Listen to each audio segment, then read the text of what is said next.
Metodologi orang kejawen dalam menjumpai Tuhan.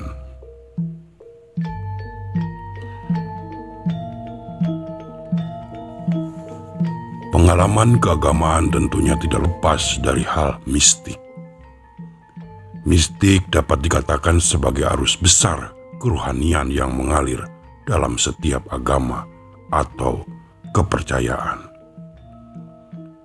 Mistik dalam arti luas bisa didefinisikan sebagai kesadaran terhadap kenyataan tunggal yang dikenal dengan cahaya, cinta, kearifan, atau nihil.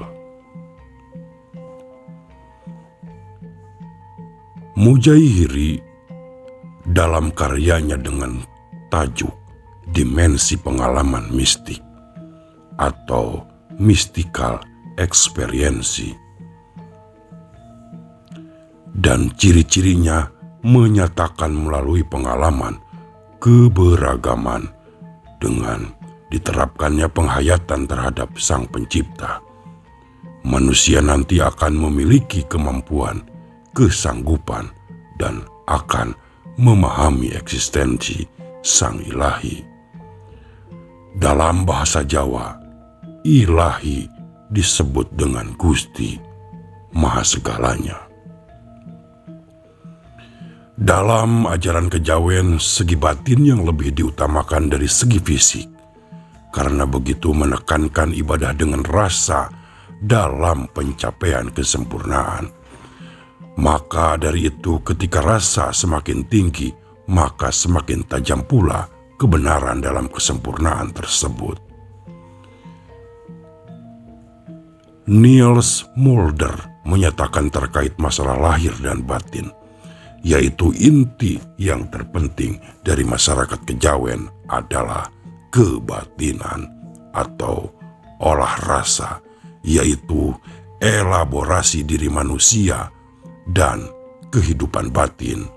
Dengan demikian, penganut kejawen percaya bahwa mereka mempunyai tujuan tertinggi sebagai manusia dalam mencapai kesempurnaan hidup melalui media atau praktik olah batin tersebut.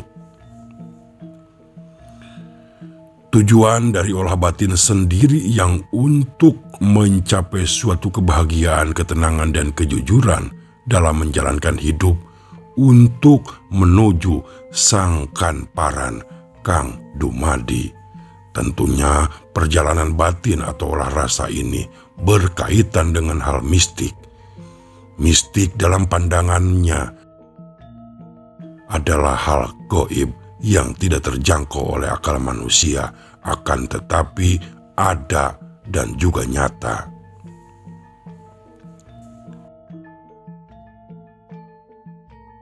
Menurut Nurul Mahmudah dalam karyanya Tradisi Ritual Kematian Islam Kejawen di Tinjau dari Sosiologi Hukum Islam, menyatakan ciri khas dari kejawen yaitu adanya perpaduan corak antara Hindu, Buddha, dan animisme, yang lebih tepatnya adalah sebuah kepercayaan sinkretisme.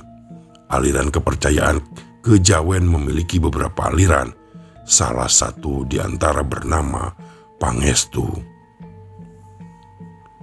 Dalam Pangestu memiliki ajaran Trisila yang merupakan ajaran penyembahan dari hati dan juga pikiran terhadap Tripurusa. Ajaran Trisila berisi tentang ajaran untuk ingat atau sadar, dalam bahasa Jawa diartikan eling. Arti dari sadar yaitu membuat manusia merasa dirinya ada dan sedang melakukan sesuatu.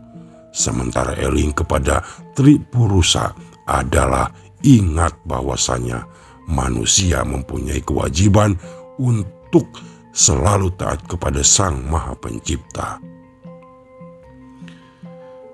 Sementara dalam aliran kelompok Cahyo Buwono memiliki pandangan tersendiri tentang keagamaan kejawen, yaitu mereka berpandangan bahwa dalam beragama lebih mengutamakan hasil dari penghayatan atau aspek pengalaman batin yang nanti diwujudkan pada tindakan yang baik dan berguna bagi orang banyak.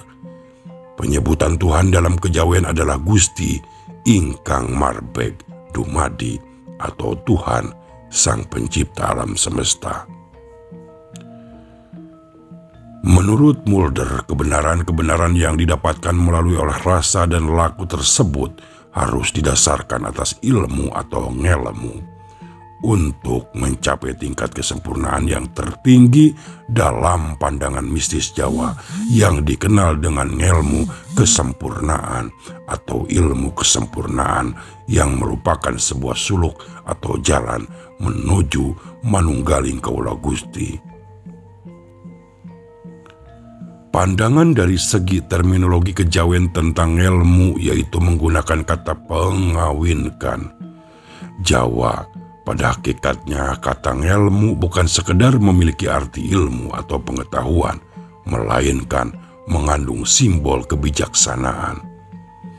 Selain itu, penganut kejawen juga melakukan asuh budi dan juga olah pikir yang dikenal beberapa istilah Jawa berikut: memayu hayuning saliro atau memelihara kesejahteraan diri, memayu hayuning bangsa atau memelihara kesejahteraan bangsa, memayu hayuning bawana, memelihara kesejahteraan dunia. Memang laku dan rasa sangat ditekankan dalam tradisi kejawen yang begitu penting. Akan tetapi, sembahyang juga merupakan aspek yang tak kalah begitu penting dalam kejawen. Kata sembahyang yang sebenarnya dalam terminologi Jawa kuno sebenarnya tidak ada. Yang ada melainkan sembah dan hyang. Sembah artinya tunduk, menghormati, sedangkan hyang artinya dewa.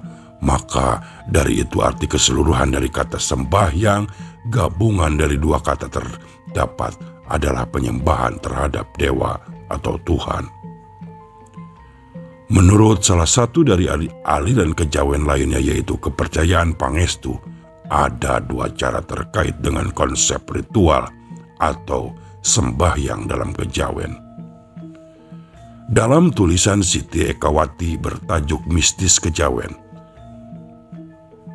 mengatakan bahwa mistik ing Jawa mujudake metafisika terapan atau mistik di Jawa mewujudkan metafisika terapan.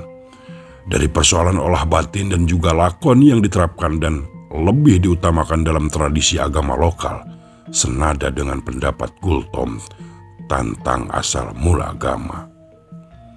Gultom menjelaskan agama mengandung unsur kecenderungan rohani atau batin manusia untuk berhubungan dengan kekuatan yang didapati dalam alam semesta guna mencari makna dari suatu di luar kemampuannya. Maksudnya adalah dalam setiap diri manusia memiliki potensi atau naluri untuk mengenal kuasa alam yang seringkali disebut naluri keberagaman. Lakon atau beberapa ritual oleh rasa dalam kejawen merupakan jalan yang ditempuh untuk melakukan hubungan dengan kekuatan goib sebagai jat tertinggi. Hal ini disebut dengan Tuhan yang Maha Esa dalam wujud praktik ibadah manunggaling kaula Gusti atau menyatunya bersama Sang Maha Goib. Dengan begitu, seseorang akan mengenal siapa dirinya sebenarnya. Kebiasaan penganut kejawen seringkali ahli dalam hal olah rasa dan lelaku tirakat seperti halnya mutih, puasa mutih, melek, atau wirid, jikir. Selain itu terdapat juga salah satu karya besar dari Raden Ngabehi Ranggawarsita yang dianggap sebagai induk dari filsafat Jawa yaitu Serat Wirid Hidayat Jati. Karya ini lahir setelah ada perpaduan kejawen dan juga Islam. Serat wirid ini juga mengajarkan kepada manusia untuk mencapai tujuan akhir dalam hidupnya, yaitu manunggaling kaula Gusti. Serat wirid berpandangan bahwa konsepsi Tuhan berada dalam diri manusia yang justru berbanding terbalik dengan ajaran Islam yang menganggap Tuhan berada di luar diri manusia. Dalam konsep manunggaling kaula Gusti yang terdapat dalam serat tersebut, terdapat wejangan seperti berikut. Ingsun dating Gusti kang asipa esa, ang limputi ing kawalan ingsun, tunggal dadi sakahanan, sampurna saka ing kodrat ingsun. Artinya aku zat Tuhan yang bersifat esa, meliputi hamba ingsun, menyatu dalam satu keadaan, sempurna karena kodrat ingsun. Dari pernyataan wejangan tersebut sudah terbukti bahwa Tuhan menyatakan dirinya sebagai zat yang esa, yang keberadaannya meliputi segala sesuatu ciptaannya, hamba ingsun.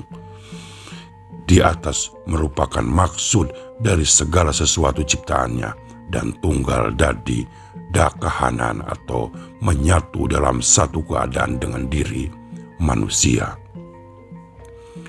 Hal tersebut menggambarkan bahwa dalam kepercayaan kejawen percaya bahwa Tuhan atau Gusti keberadaannya sangat dekat dengan manusia dan menyatu dalam setiap keadaan kita.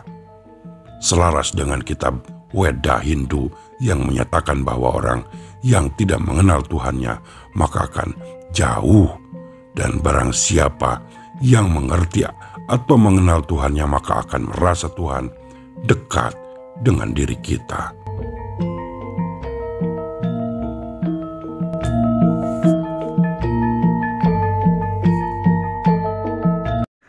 Thank you for watching.